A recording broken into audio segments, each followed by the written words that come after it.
નમસ્કાર દર્શક મિત્રો, ધ લોકસત્તા શોમાં આપનું સ્વાગત છે। સ્વિટ્ઝરલેન્ડના બર્ફીલા પહાડો વચ્ચે દાવોસમાં કંઈક એવું બન્યું છે જેણે આખા વિશ્વના રાજદ્વારી સમીકરણો બદલી નાખ્યા છે। અમેરિકન પ્રમુખ ડોનાલ્ડ ટ્રમ્પે વર્લ્ડ ઇકોનોમિક ફોરમ દરમિયાન એક જાહેરાત કરી છે।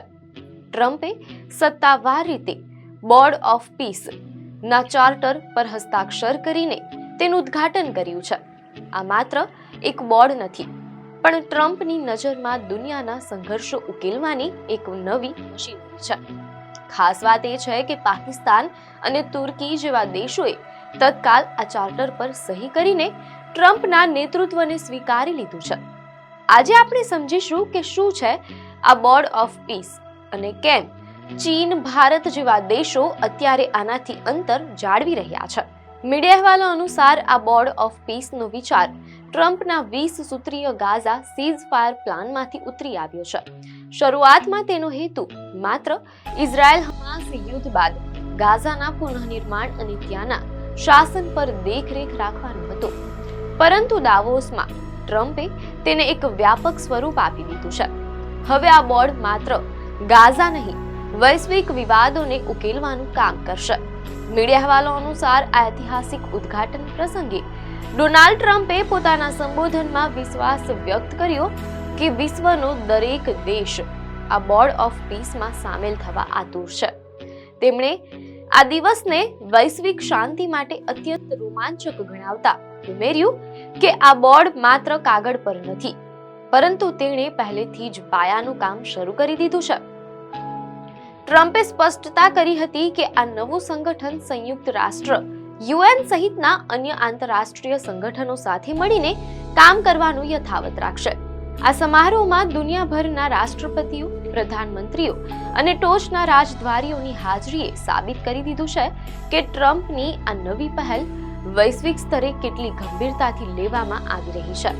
દાવોસના આ હાઈ પ્રોફાઇલ સમારોહમાં પાકિસ્તાનના વડાપ્રધાન શહબાઝ શરીફ હાજર રહ્યા હતા અને તેમણે આ ચાર્ટર પર હસ્તાક્ષર કર્યા છે। પાકિસ્તાન ઉપરાંત સાઉદી અરેબિયા, યુએઈ, કતાર, ઇજિપ્ત, તુર્કી અને ઇન્ડોનેશિયા જેવા મુસ્લિમ દેશોએ પણ ટ્રમ્પની આ પહેલને ટેકો આપ્યો છે તેમ અહેવાલોમાં જાણવા મળેલ છે। આર્જેન્ટિનાના રાષ્ટ્રપતિ જેવિયર મિલેઈ અને ઉઝબેકિસ્તાનના રાષ્ટ્રપતિ મિર્ઝિયોયેવ જેવા નેતાઓએ પણ મંચ પર આવીને ટ્રમ્પ સાથે હાથ મિલાવ્યા હતા। મીડિયા અહેવાલો અનુસાર કુલ 20 થી વધુ દેશોએ આ બોર્ડના સભ્ય બનવાની પુષ્ટિ કરી છે। મીડિયા અહેવાલોમાં એમ પણ જાણવા મળેલ છે કે બોર્ડ ઓફ પીસના સ્થાયી સભ્ય બનવા માટે ટ્રમ્પે લગભગ $1 અબજ એટલે કે આશરે 8,300 કરોડ રૂપિયાનું સભ્યપદ મૂલ્ય જાહેર કર્યું છે। જે દેશો આ રકમ ચૂકવશે તેમને બોર્ડમાં મહત્વના નિર્ણયો લેવાની સત્તા મળશે।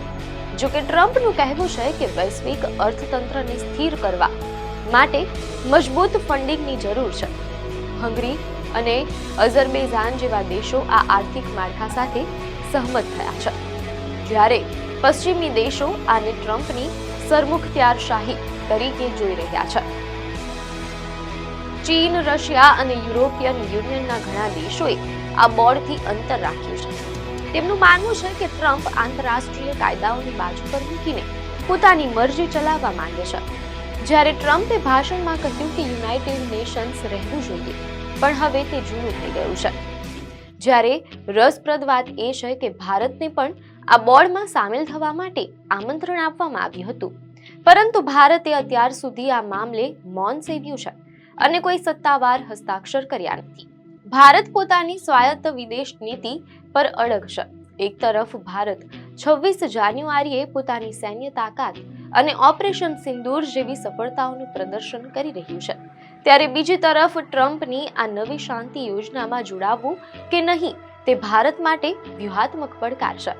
પાકિસ્તાનનું આ બોર્ડમાં જોડાવવું તે ભારત માટે સાવચેતીનો વિષય બની શકે છે। દાવોસમાં શરૂ થયેલું આ બોર્ડ ઓફ પીસ વિશ્વમાં શાંતિ લાવશે કે પછી નવી જૂથબંધી ઊભી કરશે તે સમય જ કહેશે। તમારા મંતવ્યો અમને કોમેન્ટમાં ચોક્કસ જણાવશો। આપને માહિતી સારી લાગી હોય તો વિડીયોને લાઈક અને શેર કરજો, ચેનલને સબસ્ક્રાઇબ કરજો।